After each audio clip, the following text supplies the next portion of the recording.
God's law is changeless, February 5th. Now is the judgment of this world, now shall the prince of this world be cast out. And I, if I be lifted up from the earth, will draw all men unto me. Since the divine law is as sacred as God Himself, only one equal with God could make atonement for its transgression.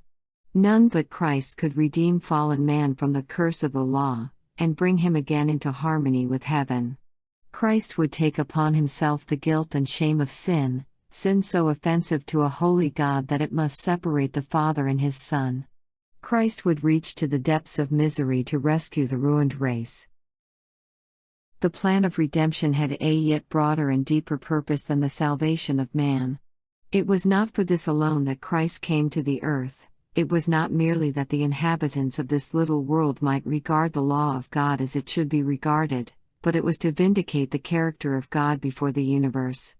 To this result of His great sacrifice, its influence upon the intelligences of other worlds, as well as upon man, the Savior looked forward when just before His crucifixion He said, "Now is the judgment of this world, now shall the prince of this world be cast out. And I, if I be lifted up from the earth, will draw all men unto me." The act of Christ in dying for the salvation of man would not only make heaven accessible to men, but before all the universe it would justify God and His Son in their dealing with the rebellion of Satan. It would establish the perpetuity of the law of God, and would reveal the nature and the results of sin. From the first the great controversy had been upon the law of God. Satan had sought to prove that God was unjust, that His law was faulty, and that the good of the universe required it to be changed.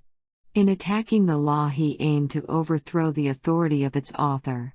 In the controversy it was to be shown whether the divine statutes were defective and subject to change, or perfect and immutable.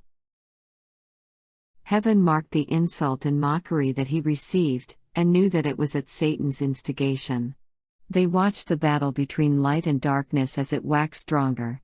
And as Christ in His expiring agony upon the cross cried out, "It is finished," a shout of triumph rang through every world and through heaven itself. Satan had revealed his true character.